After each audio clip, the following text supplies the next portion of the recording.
بسم اللہ الرحمن الرحیم۔ السلام علیکم ورحمۃ اللہ وبرکاتہ۔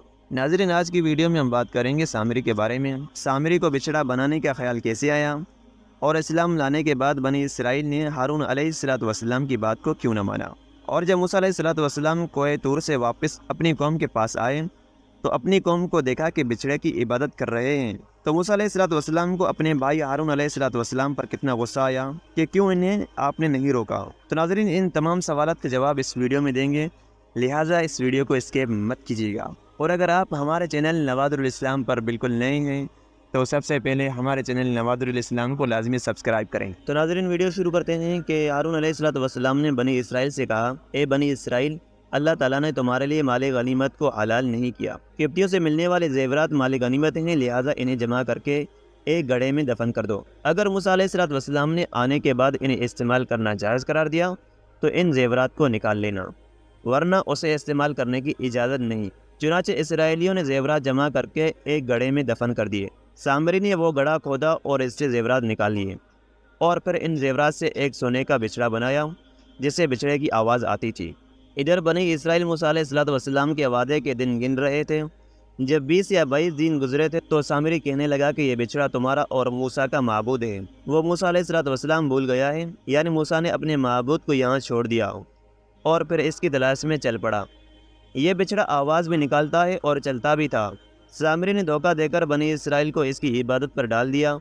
یہ دیکھ کر ہارون علیہ السلام نے فرمایا، بنی اسرائیل، تم کو اس بچھڑے کی وجہ سے آزمائش میں مبتلا کیے گئے ہو۔ یقیناً تمہارا حقیقی رب تو اللہ ہی ہے، بس میری اتباع کرو اور میرا کہا مانو۔ ادھر موسیٰ علیہ السلام اپنے ساتھ چند اسرائیلیوں کو لیے اللہ سے ملاقات کے لیے گئے اور اپنے ساتھیوں سے کچھ آگے بڑھ گئے۔ جب اللہ تعالیٰ سے کلام ہوا تو اللہ تعالیٰ نے پوچھا، اے موسیٰ، تجھے اپنی قوم سے جلدی آنے کا سبب کیا ہوا؟ موسیٰ علیہ السلام نے عرض کیا کہ وہ لوگ یہ آ رہے ہیں، میرے پیچھے ہیں، اور اے میرے پروردگار، میں نے تیرے پاس آنے میں اس لیے جلدی کی تاکہ تو خوش ہو جائے۔ اللہ تعالیٰ نے فرمایا کہ تیرے نکل آنے کے بعد ہم نے تیری قوم کو ایک فتنے میں مبتلا کر دیا ہے اور انہیں سامری نے گمراہ کر دیا ہے۔ جب اللہ تعالیٰ نے پوری صورتحال سے آگاہ کیا تو موسیٰ علیہ السلام نے پوچھا، اے میرے رب، سامری نے تو انہیں بچھڑے کی پوجا کرنے کے لیے کہا، لیکن اس بچھڑے میں روح کس نے ڈالی؟ اللہ تعالیٰ نے فرمایا کہ میں نے۔ موسیٰ علیہ السلام نے کہا کہ اے میرے رب، پھر تو آپ نے انہیں گمراہ کیا ہے۔ پھر موسیٰ علیہ السلام کی اللہ تعالیٰ سے ہم کلامی ہوئی۔ پھر اللہ تعالیٰ نے موسیٰ علیہ السلام کو تورات کی تختیاں دی۔ پھر موسیٰ علیہ السلام یہ تختیاں لینے کے کچھ عرصے بعد موسیٰ علیہ السلام اپنی قوم کی طرف واپس آئے۔ اس وقت آپ شدید غصے میں تھے۔ آپ نے اپنی قوم سے فرمایا، اے میری قوم، کیا تمہارے رب نے تم سے ایک اچھا وعدہ نہیں فرمایا؟ کیا تم پر کوئی طویل مدت گزری تھی، یا تم نے یہ ارادہ کر لیا ہے کہ تم پر خدا کا کوئی غضب واقع ہو، اس لیے تم نے مجھ سے جو وعدہ کیا تھا اس کی خلاف ورزی کی؟ قوم کے لوگوں نے جواب دیا کہ ہم نے تجھ سے جو وعدہ کیا تھا اس کے خلاف اپنے اختیار سے نہیں کیا، لیکن واقعہ یہ ہوا کہ قبطی قوم کے زیورات کا بوجھ جو ہم پر لدا ہوا تھا وہ زیورات ہم نے ڈال دیے، یعنی آگ میں۔ پھر اسی طرح سامری نے بھی جو کچھ اس کے پاس تھا آگ میں ڈال دیا۔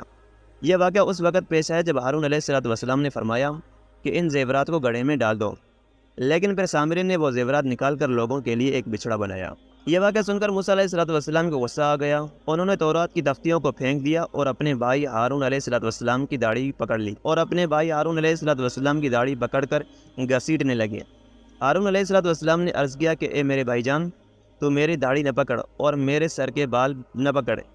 میں اس بات سے ڈرتا ہوں کہ کہیں تو یہ کہے کہ اے ہارون، تو نے بنی اسرائیل کے درمیان کھوٹ ڈال دی اور تو نے میری بات کا لحاظ نہ رکھا۔ سامری سے گفتگو کے لیے موسیٰ علیہ السلام نے ہارون علیہ السلام کو چھوڑ دیا اور پھر سامری کی طرف متوجہ ہوئے۔